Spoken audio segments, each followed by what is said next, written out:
Una semana más ha pasado y el mundo está listo para perecer en contra de los titanes, o eso es lo que Lee trata de prever. En este capítulo titulado Teoría de cuerdas, su búsqueda de Godzilla lo termina llevando a encontrarse a sí mismo, pero de forma literal. Lee ha establecido contacto con su versión joven en el mundo Axis y ahora han forjado un equipo para encontrar al rey de los monstruos, pero su deseo de salvar al mundo viene con un alto precio y en esta ocasión perderá a Keiko una vez más, demostrando que el sacrificio no siempre tiene recompensa. Antes de comenzar, queremos darle las gracias a los miembros de la comunidad Élite en Minutos por su apoyo. Si quieres ser parte de la familia y disfrutar de contenido exclusivo cada semana, solo dale clic al botón Unirse aquí abajo. El séptimo capítulo de la segunda temporada de Monarca finalmente ha llegado. Luego de una larga semana de espera, estamos listos para descubrir qué sucede en el enfrentamiento entre estos titanes. La narrativa nos traslada inicialmente al mundo Axis en el año 1962, donde observamos imágenes de Lee abordando una cápsula de exploración. Lo acompaña un equipo entero destinado a investigar las profundidades del mundo subterráneo. Poco después vemos a Lee salir de la unidad tras arribar a ese extraño y desolado lugar. Allí, los sobrevivientes se toman un momento para rendir tributo y crear un monumento en honor a su compañero caído. Es en este punto donde nos enteramos de que esta operación secreta se denomina Reloj de Arena. Se trata de la misma misión fallida de la que el viejo Suzuki les hablaba anteriormente, aquella que terminó terriblemente mal para todos los involucrados. Durante 6 angustiantes días, Lee permaneció atrapado en el mundo Axis, aguardando una respuesta de la superficie que parecía no llegar jamás. Cada mañana, el joven enviaba su reporte por radio según lo estipulado, informando diariamente sobre la necesidad de enterrar a un nuevo colega. Lo hacía sin tener la certeza de si alguien realmente lo escuchaba al otro lado. El último en morir fue Brock. Tras dejar su casco sobre una pica, Lee decidió ignorar los parámetros de la misión para explorar terreno más alto. Atrapado en un mundo de peligros inimaginables, los días continuaron transcurriendo hasta que Lee alcanzó más de 2 semanas en aquel lugar. Esa mañana informó a través de la radio que sus suministros de comida se habían agotado por completo. Esperaba poder cazar algo pronto, pues de lo contrario no sabría qué hacer, ya que el entorno parecía un páramo absolutamente desolado. Luego de caminar durante horas a través del espeso bosque, finalmente regresó a una de las trampas que había colocado previamente. Sin embargo, lo que encontró allí no fue una presa, sino una visión perturbadora de sí mismo, tendido y sin vida sobre el suelo. Fue en ese preciso instante donde comenzaron las alucinaciones y Lee empezó a perder la cordura de forma acelerada. Unas horas después, mientras intentaba conciliar el sueño para ignorar el dolor del hambre, escuchó una voz nítida a través de la radio. Al principio pensó que se trataba de una simple ilusión de su mente quebrantada, pero unos segundos más tarde recibió una respuesta real del otro lado. No podía imaginar que, en realidad, estaba hablando consigo mismo, solo que con su versión de muchos años en el futuro. Es aquí donde la narrativa nos presenta al Lee del futuro, escuchando a su versión más joven suplicar por ayuda y confesar que se encuentra al borde de la muerte. Suk no tiene tiempo suficiente para explicar lo que sucede. Se suponía que la señal enviada por la grieta regresaría al encontrar a un titán, y los parámetros originales no abarcaban este tipo de anomalía temporal. Pero tras unos minutos se da cuenta de que solo han captado la señal residual de la operación Reloj de Arena, debido a que el tiempo es relativo en el mundo Axis. Aunque le resulta sumamente extraño hablar consigo mismo, Suk le sugiere que debería hacerlo para darle ánimos. Ellos saben perfectamente cómo termina esta historia y que él logra regresar, pero en este instante crítico, el joven Lee tal vez necesite algunas palabras motivadoras. Solo él conoce qué es lo que requiere escuchar en ese preciso momento, por lo que Lee hace exactamente eso y le asegura a su versión del pasado que regresará a casa cueste lo que cueste. En ese instante la escena cambia y volvemos con Keiko, quien se encuentra obsesionada con descubrir lo que oculta el patrón captado por los sensores en la canción del Titán X. No obstante, Kate se siente desahuciada, no comprende lo que le está sucediendo y se siente identificada con la criatura, perdida y sin rumbo. Keiko intenta explicarle que esta situación no se limita solo a ella. Si es verdad que el Titán X se encuentra extraviado, entonces en esa frecuencia reside la solución para enviarlo de vuelta al mundo Axis. Esto permitiría que ella repare el error que cometió en el pasado, por lo que ahora deben concentrarse plenamente en seguir trabajando. Según los registros de Billy, existe un lugar marcado como notable que destaca porque ciertas mujeres afirmaban estar malditas. Ellas aseguraban escuchar algo que las demás no percibían, y eso es exactamente lo que le está ocurriendo a Kate ahora mismo. El equipo cree que deberían dirigirse a ese sitio, ya que coincide plenamente con la ruta migratoria del Titán X. Mientras tanto, la narrativa vuelve con Kentaro, quien se encuentra recogiendo sus pertenencias para marcharse justo cuando Mei aparece para discutir lo sucedido la noche anterior. Ella no está muy contenta respecto al beso, pero insiste en que sigan siendo amigos. Kentaro le pide disculpas, aunque resulta evidente que la relación entre ellos no volverá a ser la misma. De ahora en adelante, siempre existirá cierta incomodidad latente. Cuando Mei le pregunta hacia dónde se dirige, él decide no revelarle sus planes. Simplemente le comenta que fue invitado a ver algo en Tailandia y que debe acudir solo. En ese momento, Mei comienza a hacer demasiadas preguntas, lo que provoca que Kentaro le pida que se ocupe de sus propios asuntos. Él le aclara que no necesita su permiso para viajar y mucho menos está obligado a contarle cada detalle de su vida privada. Tras este tenso intercambio, Mei no tiene otra opción que retirarse y dejarlo en paz, pero al salir de la habitación es interceptada por dos hombres de traje que se la llevan por la fuerza.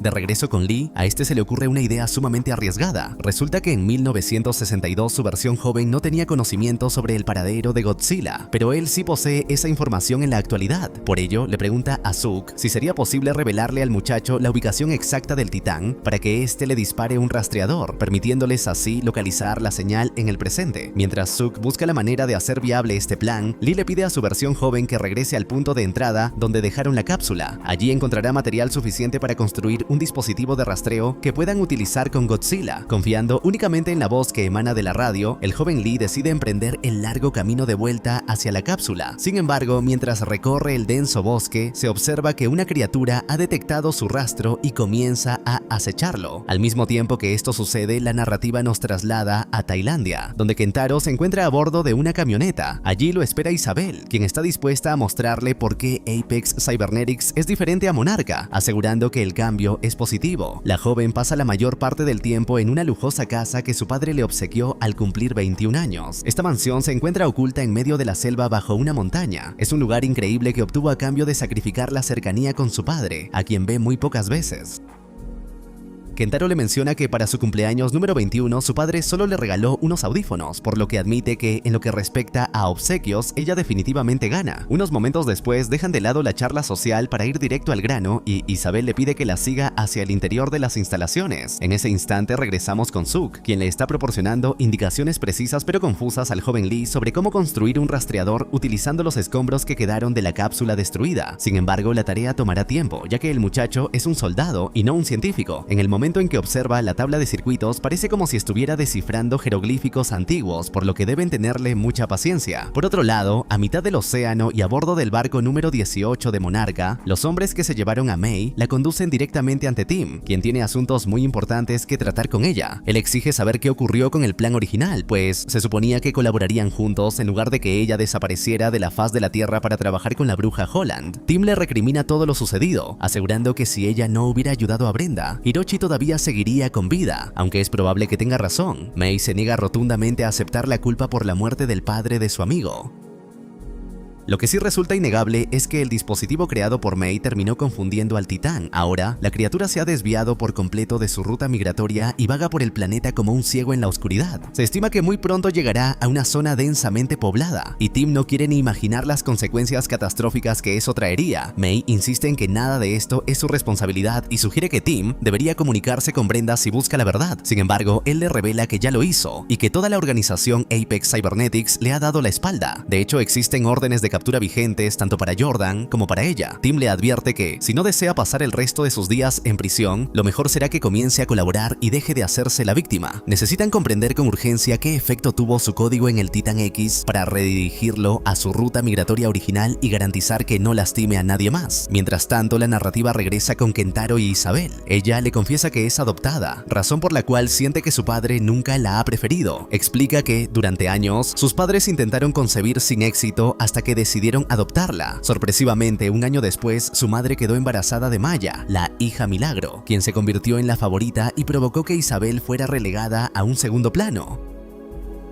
Isabel le confiesa todo esto porque sabe que Kentaro vivió una situación similar con Kate. Está al tanto de que él trabajó codo a codo con su padre durante años, formando un equipo sólido hasta que ella apareció y se convirtió en la prioridad absoluta para su progenitor. Por ello, Isabel comprende perfectamente si él guarda algún tipo de rencor, el mismo sentimiento al que ella ha tenido que acostumbrarse con el tiempo. Ella admite que detesta a Apex Cybernetics tanto como Kentaro podría odiar a Monarca. Precisamente por esa razón, considera que ambos son los candidatos ideales para unir fuerzas y crear algo completamente nuevo, algo que realmente transforme el mundo. De vuelta con Lee, este mantiene una conversación constante con su versión joven, teniendo sumo cuidado de no revelar su verdadera identidad para evitar una explicación que tomaría días. Tras unos minutos de charla, el muchacho se topa con una misteriosa luz azul que emana del suelo. En cuanto le describe lo que está viendo a su versión envejecida, esta le grita desesperadamente que corra de inmediato. Unos segundos después, una serie de rayos comienza a brotar de la tierra con la fuerza suficiente para desintegrarlo, pero el joven Lee logra esquivarlos y escapa de milagro. Cuando finalmente consigue ponerse en pie, se encuentra con algo difícil de creer que no sabe cómo explicar por radio. Frente a él hay un campamento rudimentario con una fogata que fue encendida hace muy poco tiempo.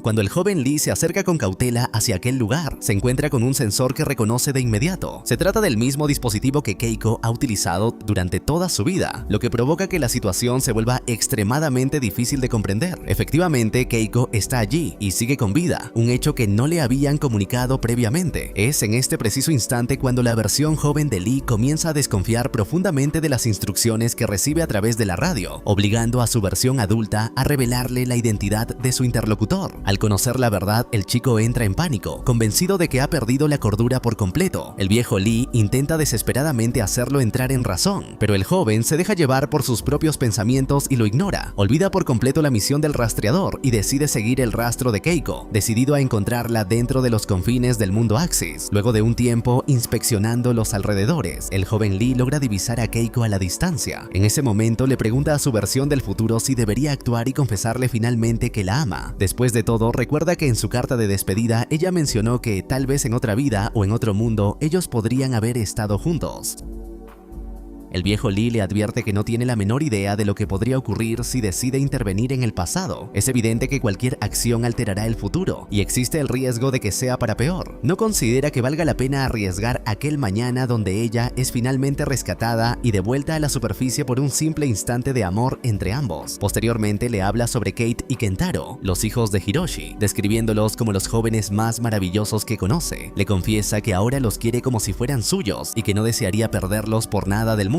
Este es su intento de recordarle a su versión joven el profundo afecto que siente por el pequeño Hiroshi, a quien también ama como a un hijo propio. Si él interviene en ese preciso momento y deciden estar juntos, estaría poniendo en grave peligro la existencia misma de esos muchachos. Esa es la segunda razón de peso para insistir en que no lo haga. Como tercera y última razón, le explica que este fue exactamente el momento en el que él decidió dejarla ir, permitiéndole vivir la vida que siempre deseó para ella, incluso si esa vida no lo incluía a él. El joven Lee opta por creer que realmente está hablando con su yo del futuro y decide alejarse de Keiko, retomando la misión original de colocar el rastreador en Godzilla.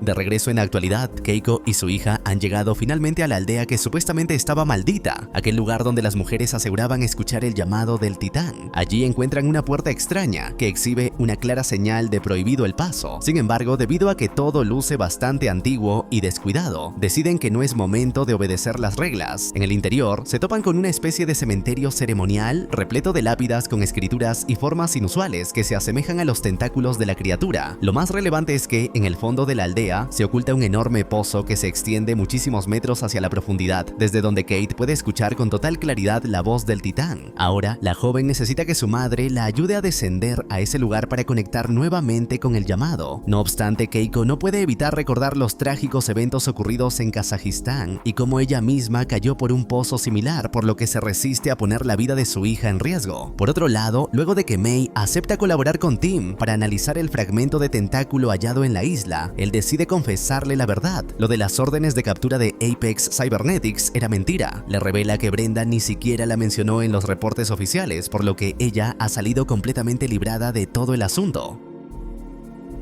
En el caso de Kentaro, él escucha atentamente las razones de Isabel, quien le explica que desde el día G todas las instituciones han fracasado estrepitosamente en su misión de proteger a la humanidad. Ni el ejército, ni Monarca, ni Apex Cybernetics tienen una idea clara de cómo lidiar realmente con los titanes. Sin embargo, ella asegura que esa realidad puede cambiar si él decide unir fuerzas con ella. Juntos podrían poner fin a la pelea sin sentido entre empresas que no saben lo que hacen y que solo improvisan sobre la marcha. Eso es precisamente lo que ella pretende modificar, pero requiere de su ayuda para lograrlo. Es en este punto donde Isabel le revela una pequeña parte de su ambicioso plan, planteando una pregunta inquietante. ¿Qué pasaría si pudieran vivir en un mundo donde el día G nunca ocurrió? Kentaro conoce el mundo Axis y sabe que las reglas del mundo convencional no se aplican allí. Ella tiene una idea específica que podrían aplicar para salvar a la civilización de las consecuencias de aquel evento catastrófico. El joven decide preguntarle directamente qué es lo que está planeando, pero Isabel se niega a darle más detalles hasta tener la certeza de que cuenta con su apoyo incondicional. Quiere que él le jure que están juntos en esto, sin importar las dificultades, ya que ella está poniendo en riesgo todo lo que posee. Luego de recordar por unos instantes la última conversación sincera que tuvo con su padre, Kentaro se queda reflexionando en silencio durante un rato. Todo indica que finalmente aceptará la propuesta de Isabel. En ese momento, la narrativa nos traslada con Keiko, quien se encuentra atando una soga a la cintura de su hija para permitirle descender por el oscuro túnel del pozo. Sin embargo, antes de ponerse en riesgo, ambas deciden establecer algunas reglas fundamentales de seguridad. Keiko le advierte que en el preciso momento en que sienta que algo se sale de control, debe avisarle de inmediato para que pueda subirla a la superficie. Además, Keiko le pide que le jure que no se arriesgará más de lo estrictamente necesario. Le sugiere que podrían ir a la ciudad y traer equipo especializado, insistiendo en que no es obligatorio que lo arriesgue todo en este primer intento. La sola idea de perderla también la aterra profundamente, pero Kate le asegura que no tiene nada de qué preocuparse. Unos segundos después, la joven se sienta en el borde del pozo y su madre comienza a bajarla poco a poco. Kate le pide que le dé un poco más de cuerda mientras se interna en la profundidad. No obstante, a medida que el entorno se vuelve más oscuro, los nervios empiezan a traicionarla. De repente, la cuerda se rompe y Kate cae hacia el vacío, dejando a Keiko sumida en un grito de absoluta desesperación. Una vez que la escena se torna negra, regresamos con la versión joven de Lee, quien camina por la selva en busca de Godzilla. El chico le pregunta a su yo mayor sobre la fecha exacta en que rescatarán a Keiko de ese lugar. El veterano le responde que eso sucederá poco después de que lo saquen a él. De hecho, le confiesa que él mismo será una de las personas que descienda para salvarla, por lo que no debe preocuparse por su bienestar. Unos minutos después, el joven Lee se topa con una especie de monolito gigante a medio kilómetro de distancia, el cual se asemeja a un avispero rebosante de luz azul. Su versión madura le confirma que allí es exactamente a donde debe dirigirse, pero le advierte que debe actuar con cautela, ya que hay criaturas enormes acechando muy cerca de esa zona. Justo antes de que termine de mencionar a las bestias, un enorme dragón volador aparece y comienza a perseguir al muchacho a través del bosque. Sin armas, sin equipo y sin comida suficiente, Lee no se encuentra en condiciones óptimas para correr por su vida. Lo peor ocurre cuando llega a un claro y otra criatura colosal surge justo frente a él. Esta tiene la forma de un ciempiés gigante, con una boca enorme llena de dientes que se abalanza contra él, mientras el chico intenta ocultarse entre los árboles. Justo cuando el ciempiés está a punto de atraparlo, una extraña baba de color azul cae sobre el atacante.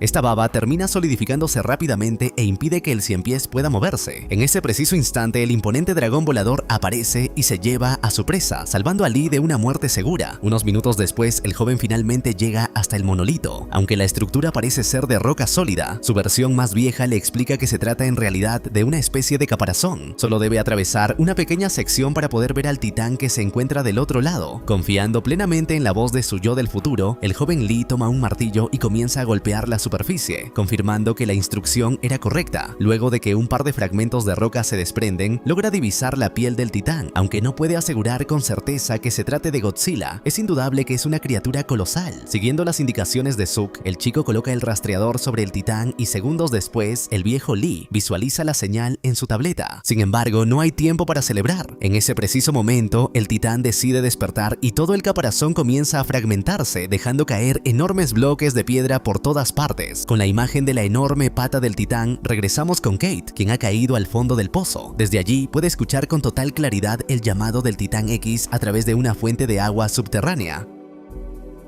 Además de eso, la joven logra divisar un túnel y tras confirmarle a su madre que se encuentra bien a pesar de la caída, decide seguirlo para explorar el lugar. Por otro lado, luego de escapar del rastro del titán, el joven Lee le pregunta a su yo del futuro cuál es el siguiente paso. Este le indica que debe regresar a la cápsula y aguardar a que aparezca el dragón de Billy. En ese instante, su única opción será sujetarse de la cola de la criatura lo más fuerte posible, pues ella lo transportará hacia la superficie a través de la fisura. El viejo le asegura que el plan funcionará, y antes de despedirse despedirse definitivamente le recuerda que es un buen hombre y le pide que nunca lo olvide. Lo último que el muchacho le implora es que cuide de Keiko. Es la única petición que le hace antes de partir. Segundos después, la batería de la camioneta se agota por completo y llega el momento de decirse adiós. Esa noche, Lee le solicita la tableta a Suk y le aclara que lo que viene a continuación es una tarea para una sola persona. Cuando Suk le pregunta si teme morir, Lee admite que en realidad está convencido de que así será, pues no tiene planes de regresar de esta misión. El capítulo concluye mostrándonos a Tim en el barco de Monarca. Su equipo le informa que han detectado un rastreador de hace 60 años. Al analizar la señal, descubren con asombro que se trata del Titán X, el cual se desplaza a 40 nudos hacia el desierto, el último lugar donde esperarían encontrar a una criatura marina.